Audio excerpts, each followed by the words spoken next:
बोल प्रेम से ओम श्री सदगुरु महर्षि में ही परमहंस महाराज जी की जय। गुरुदेव का प्रवचन सत्संग सुधा भाग 6। परम पूज्यपाद संत सदगुरु महर्षि में ही परमहंस महाराज जी के वचनों में बंदो गुरुपद कंच कृपा सिंधु न रूप हरि महामोतम पुंज जासु वचन रवि कर निकर। प्यारे लोगों, मेरी सूरत सुहागिन जाग रही, क्या तू सोवत मोह नींद में उठ के भजनिया में लाग रे। चित से शब्द सुनो सरवन दे, उठत मधुर धुन राग री। दो कर जोड़ी शीस चरणन दे, भक्ति अचल वर मांग री। कहे कबीर सुनो भाई साधु, जगत पीठ दे भाग रे। हम लोग बचपन से जो कुछ सीखते लिखते और पढ़ते हैं, उसका तरीका यह था कि प्रथम एक ही पाठ को हम बारंबार दोहराते थे।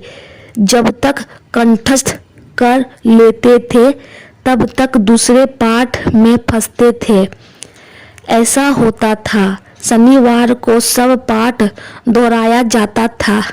उस दिन नया पाठ नहीं मिलता था, पुराने पाठ को दोहराया जाता था। पुराना पाठ नहीं दोहराने से भूल जाते थे। भगवान बुद्ध ने कहा,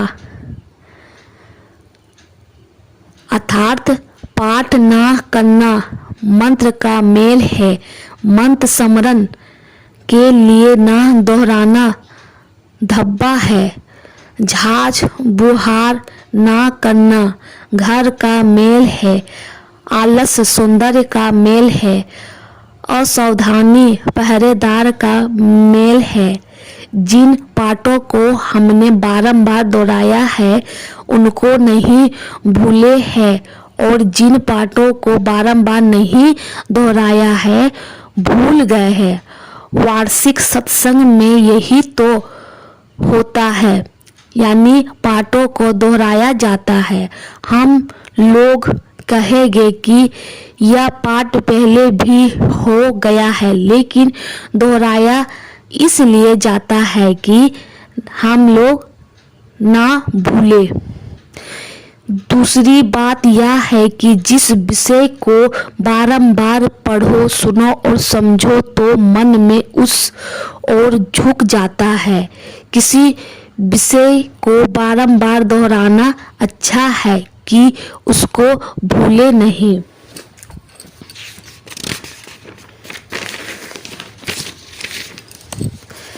हमारा विषय क्या है? हमारा विषय है कि यह मनुष्य जीवन सब जीवों के जीवन से उत्तम है। विचार से यही सिद्ध होता है और जाना भी यही है। लेकिन हम जैसा सुख चाहते हैं वैसा नहीं मिलता। दैविक,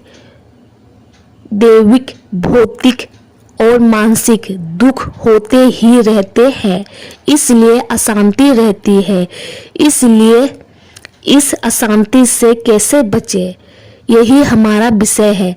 जिन्होंने इसका खूब मनन किया, उन्होंने जो कुछ कहा उसी को हम लोग दोहराया करते हैं। साल भर में हम लोग दोहराते हैं। आपस में भेंट होती है। आपस की भेंट से प्रेम बढ़ता है, इसलिए यह वार्षिक सत्संग होता है। हमारे यहाँ जो कीर्तन होता है उसको मीठे स्वर में सुनकर आनंद होता है। उसका अर्थ भी हम जाने। कबीर साहब का अभी वचन सुना, मेरी सूरत सुहागिन जाग रही। यानी संतों ने सूरत यानी शब्द का प्रयोग चेतन आत्मा के लिए किया है। कबीर साहब की पुस्तक में सूरत शब्द की परिभाषा की गई है। आदि सूरत सत पुरुष ते आई, जीव सो बोलिए सो ताई। यानी आरंभ में सतपुरुष परमात्मा, जिसका कभी अभाव नहीं होता, से जीव हुआ है। ईश्वर अंश जीव अविनाशी चेतन अमल सहज सुख राशि।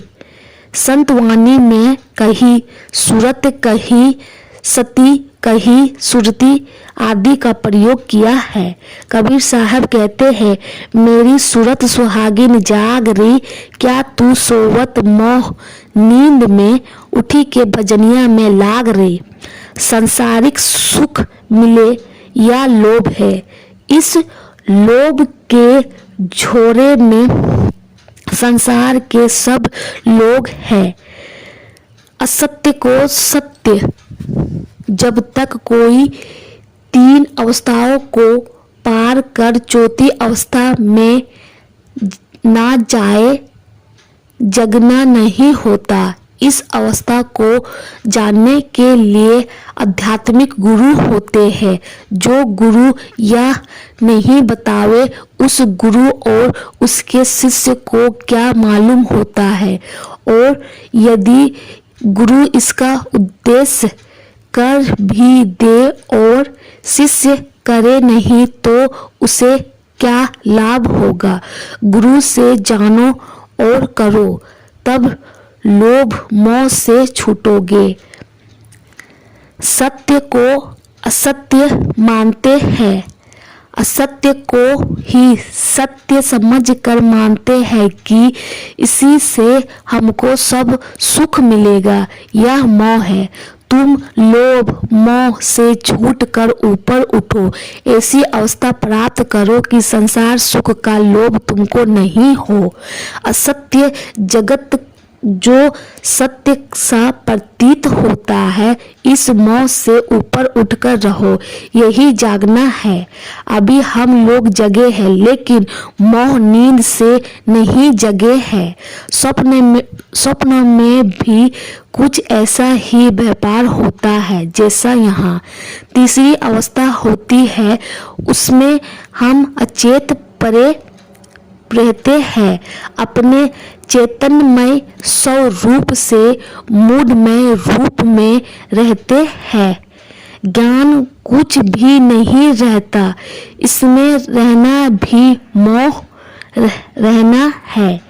सुषुप्ति, स्वप्न और जागृत, सब में हम मोह में रहते हैं। इन तीनों अवस्थाओं से छूटकर कैसे भागा जाए, और बिना मोह से छूटे सुख शांति भी नहीं। गोस्वामी तुलसीदास जी महाराज कहते हैं, मोह निशा सब सो निहारा, देखिन स्वप्न अनेक प्रकारा, यही जग जमहि ना जगहि जोगी, परमार्थी प्रपंच वियोगी। अर्थात अज्ञान की रात में सभी सोने वाले अनेक प्रकार के स्वप्न देखते हैं। माया त्यागी सार तत्वदर्शी योगी जन इस संसार रूप रात में जगते हैं। सर्व साधारण जन योगी नहीं है। इसमें से जो कोई भी योग अभ्यास करते हैं योगी होते हैं। जो अपने को तीन अवस्थाओं से परे ले जाते हैं वे जागते हैं।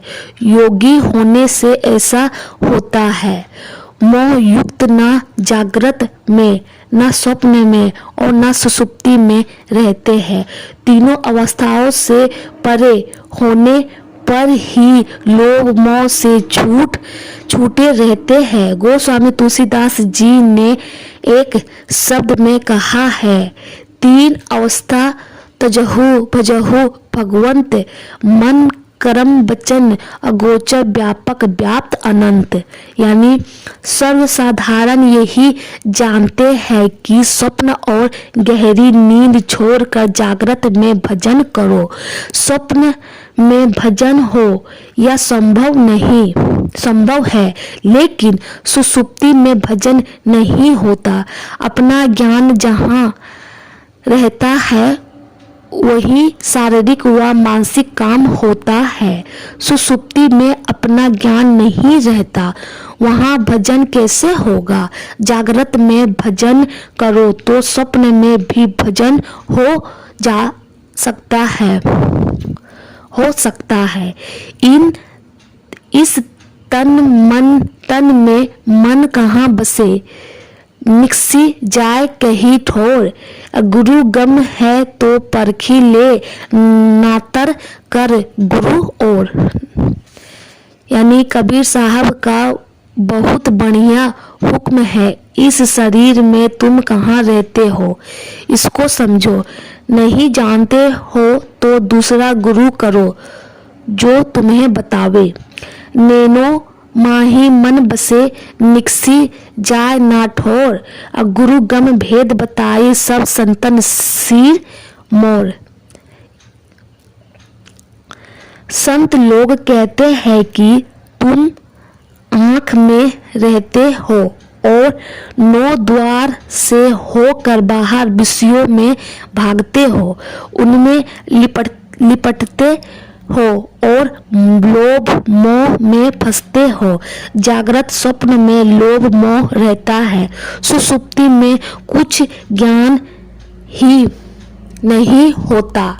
इन तीनों अवस्थाओं से ऊपर उठो, अर्थात जीवों का वसा जागृत में, आँख में, स्वप्न में, कंठ में, सुषुप्ति में, हृदय में और तुरीय अवस्था में, मुद्रा में होता है। बिना कंठ के बोला नहीं जाता और स्वप्न में बोला जाता है, इसलिए जीव का वासा स्वप्न में, कंठ में मानने योग्य है। गहरी नींद में श्वास प्रश्वास लेते हैं, बिना फेफड़े के श्वास प्रश्वास नहीं ले सकते, इसलिए सुषुप्ति में जीव का वासा हृदय में मानने योग्य है। आँख से ये दोनों स्थान नीचे है, यहाँ आते जाते अचेता आती जाती है, इन तीनों से ऊपर जाओ। इसी को तुलसीदास जी ने कहा, 3 अवस्था तजहु, जब तक कोई 3 अवस्थाओं को पार कर चौथी अवस्था में ना जाए जगना नहीं होता। इस अवस्था को जानने के लिए आध्यात्मिक गुरु होते हैं। जो गुरु यह नहीं बतावे उस गुरु और उसके शिष्य को क्या मालूम होता है, और यदि गुरु इसका उपदेश कर भी दे और शिष्य करे नहीं तो उसे क्या लाभ होगा। गुरु से जानो और करो, तब लोभ मोह से छूट जाओगे। जब तक जागना नहीं हो लोभ मोह से नहीं छूट सकते, और जब तक 3 अवस्थाओं से नहीं पार करो जगना नहीं होगा। अभी तो जगना नहीं हुआ है, काम बाकी है। भारत और नेपाल की सीमा एक है, नेपाल और उसके उत्तर की सीमा अलग है। इस हर एक स्थान की आबोहवा भी अलग अलग है। इसी तरह अवस्थाएं भी है। कबीर साहब ने कहा है कि लंबा मार्ग दूरी घर, विकट पंथ बहुमार, अकहो संतो क्यों पाइए दुर्लभ हरि दीदार। कितना भी दूर का रास्ता हो, चलते चलते हम एक दिन निर्दिष्ट स्थान पर जरूर पहुँचेंगे। हमको मन में होता है कि लोभ मोह की पीड़ा से हम बचे। जाग रही मेरी सूरत सुहागिन के गर्भ में बहुत सी बातें हैं। अगर तुम जागते हो तो चित्त से शब्द सुनो। बिखरी चित्तवृत्ति को जोड़कर सुनो। बिखरी सूरत में ग्रहण शक्ति कम होती है, सिमटी में अधिक। बिखार यानी फूट-फाट में अशक्ति, फूट-फाट में शक्ति संचित नहीं रहती, सिमटाव में शक्ति बढ़ती है। यह वास्तविक या स्वाभाविक है। चित्तवृत्त का सिमटाव करके सुनो, तब क्या होगा।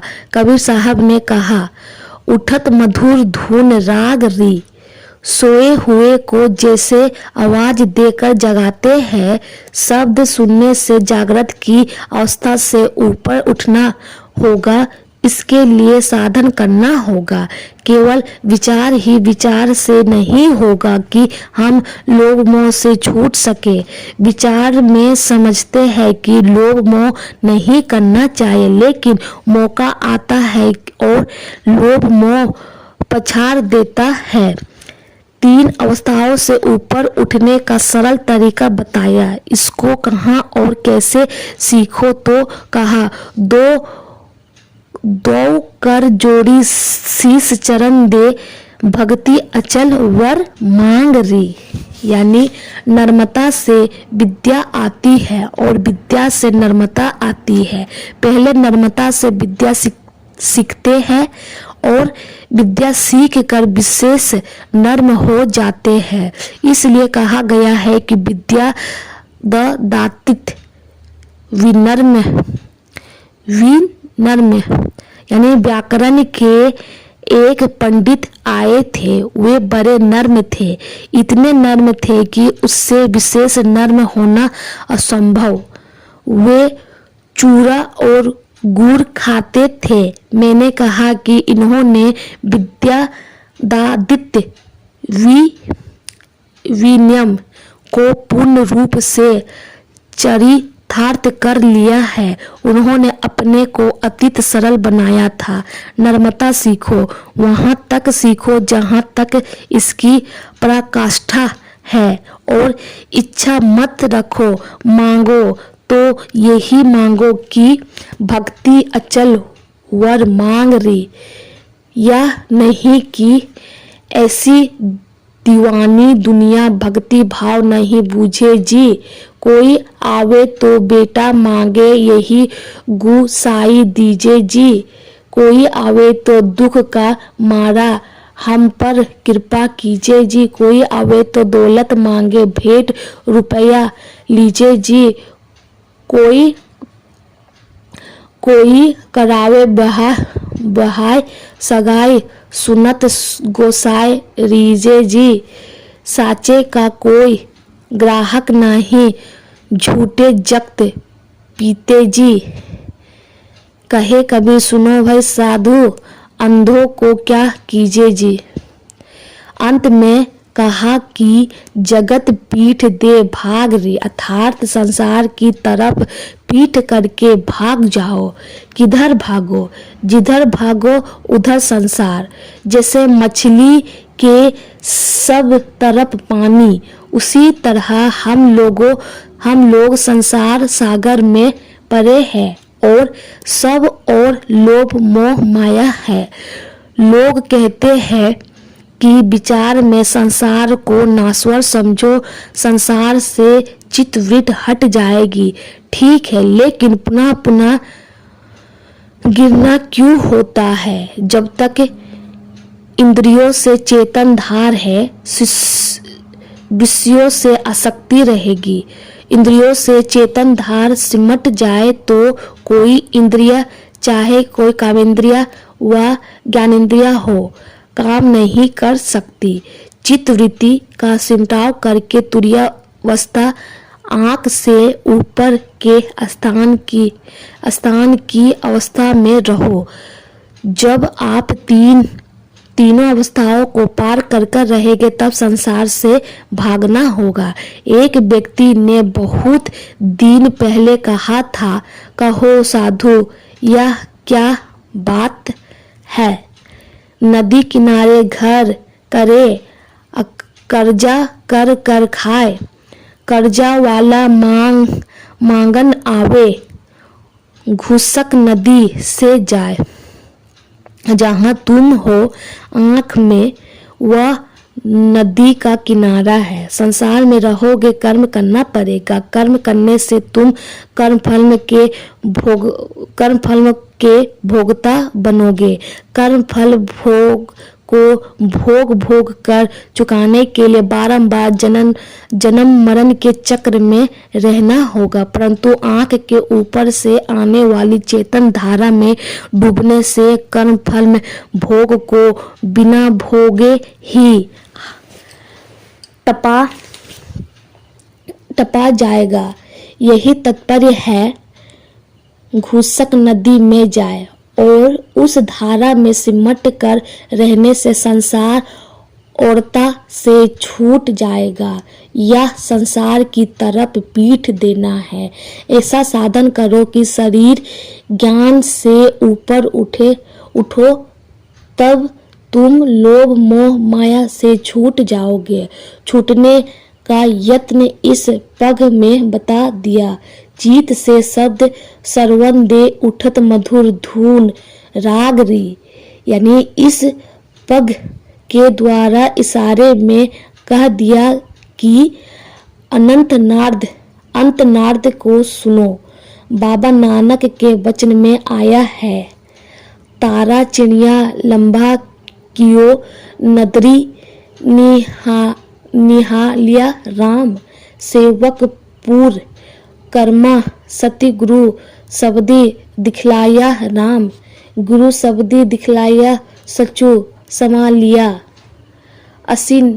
अही निसी देखे विचारिया, धातु पंच रहे धरु,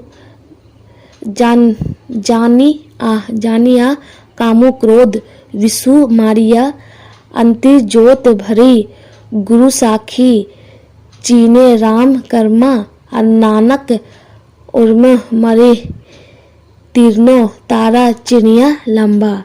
अर्थात तुलसी साहब के शब्दों में संत लोग तारे का एक जिक्र करते हैं। झपट कर तारे पर चढ़ गए। गुरु नानक साहब ने कहा, जिसको कबीर साहब ने कहा उठत मधुर धुन राग रे, यानी कहा उसको गुरु नानक ने सत्य गुरु सबदी दिखलाया राम कहा। जैसे बाजों को एक सुर में कस देते हैं तब सभी की एक ध्वनि निकलती है, वैसे ही सभी संतों की एक ध्वनि है। इसी सामंजस्य का बोध करके हम लोगों का सत्संग संत मत का सत्संग कहलाता है। हम लोगों का सबक बहुत पुराना है, इसको सिहारते रहना चाहिए। जैसा कि मैंने पहले कहा, एक बार संत रामदास जी के पास एक मुमुक्षु आया और उसने पूछा, प्रभु मैं कौन सी साधना करूं? रामदास जी ने उत्तर दिया, कोई भी कार्य करने से पहले यदि तुम यह निश्चय करो कि वह भगवान के लिए किया जा रहा है तो तुम्हारे लिए यही साधना उत्तम होगी। यदि तुम तय कर लो कि तुम्हें दौड़ना है और दौड़ो, किंतु दौड़ने से पहले यह निश्चय कर लो कि तुम भगवान के लिए दौड़ रहे हो, तब यही तुम्हारी साधना होगी। क्या बैठ कर करने की कोई साधना नहीं है? शिष्य ने पुनः पूछा, है क्यों नहीं? रामदास जी ने कहा, बैठो और निश्चय कर लो कि तुम भगवान के लिए बैठे हो। क्या जप नहीं किया जा सकता? शिष्य का अगला प्रश्न है। हाँ, जप भी कर सकते हो, लेकिन समय भी तुम भगवान के लिए कर रहे हो, यह ध्यान में रखना होगा। अर्थात इसमें भाव का महत्व है, क्रिया का नहीं। शिष्य ने शंका प्रकट की। रामदास जी ने कहा, क्रिया का भी महत्व है। क्रिया से भाव और भाव से ही तो क्रिया होती है, किंतु इसके लिए दृष्टि लक्षण की ओर होनी चाहिए, तब तुम जो भी करोगे वही साधना होगी। लक्ष्य के लिए क्रिया और भाव की आवश्यकता है। इनके योग का नाम साधना है और इन्हीं से सिद्धि की प्राप्ति होती है। यदि लक्ष्य भगवान की ओर रहे तो निश्चय ही उनकी प्राप्ति होगी। बोल प्रेम स्वामी श्री सद्गुरु महाराज की जय।